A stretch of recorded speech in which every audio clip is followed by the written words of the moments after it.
Okay, what if I told you that most business partnerships are sitting on a massive hidden gold mine? I'm talking about a treasure trove of value that isn't locked away because of a lack of money or tech, but by a simple, invisible problem in their very structure. The core idea here is that your partnership could have 64 times more value than you're currently getting out of it. I mean, that's a staggering number, right? So, what in the world is blocking all of that potential? What's the hidden barrier? Well, it turns out the problem isn't what you'd normally think. It's not a shortage of cash or motivation or some fancy new software. The blockage is geometric. It's literally hidden in the shape of how we connect with each other. So, what does a geometric blockage actually look like? Well, it all comes down to seeing the world in two different ways, through two simple shapes: triangles and quadrangles. You see, most partnerships, the theory goes, are stuck in this triangular trap. A stranded asset is just a problem on the books. A sustainability mandate is a cost you have to bear. Your partners are totally separate entities, and in this view, value just gets stuck. But the shift is to a quadrangular flow. Suddenly, that same stranded asset becomes a completion point. It's the missing piece of a much bigger puzzle. That mandate, that's not a cost, it's pre-allocated capital. And your partners aren't separate. They're nodes in a single circuit. All of a sudden, value doesn't just move, it multiplies. And this is where it really starts to click. Let's take a grid operator in a data center. In the old, triangular view, a $50 million stranded investment is just a loss. But if you look at it through a quadrangular lens, it becomes the key, the completion point for a potential 3.2 times billion-dollar circuit. An evening power grid jam isn't just a bottleneck. It's actually a fracture that when you heal it, creates an entirely new market. It's all the same pieces, you're just looking at them from a totally different angle. Okay, so it's one thing to see the potential, but how do you actually unlock it? This isn't just some theory. There's a real, actionable process for what's called completing the circuit. And it breaks down into three pretty clear actions. First, you have to see the geometry. You literally map out the hidden connections between everyone. Second, you make it official by forming a regenerative entity, which is a fancy way of saying you legally recognize this new, connected relationship.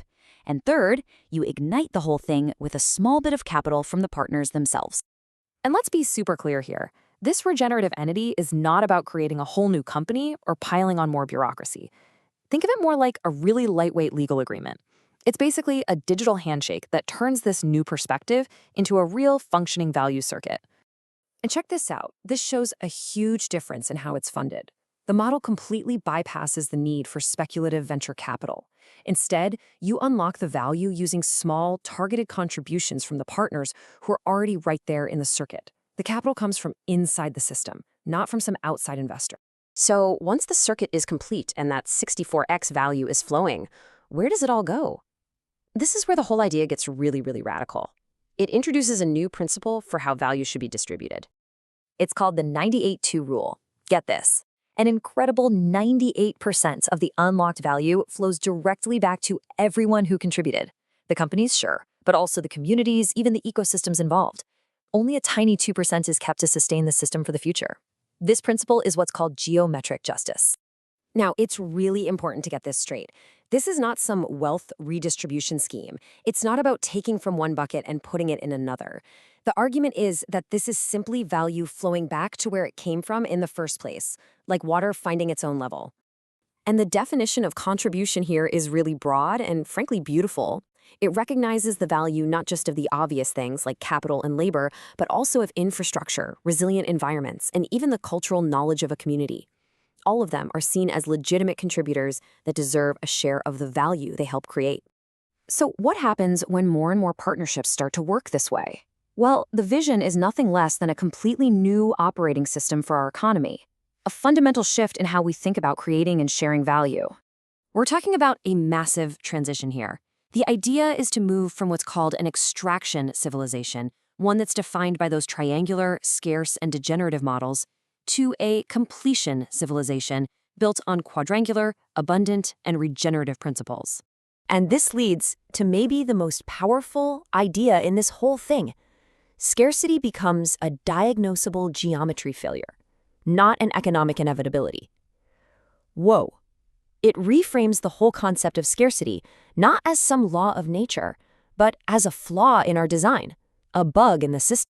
So the ultimate takeaway here is really a challenge to look at our world, our businesses, and our partnerships in a completely new light. It asks you, is scarcity really an unbreakable economic law? Or is it just a failure of geometry? What if all the abundance we could ever need is already here, just waiting for us to see the pattern and complete the circuit?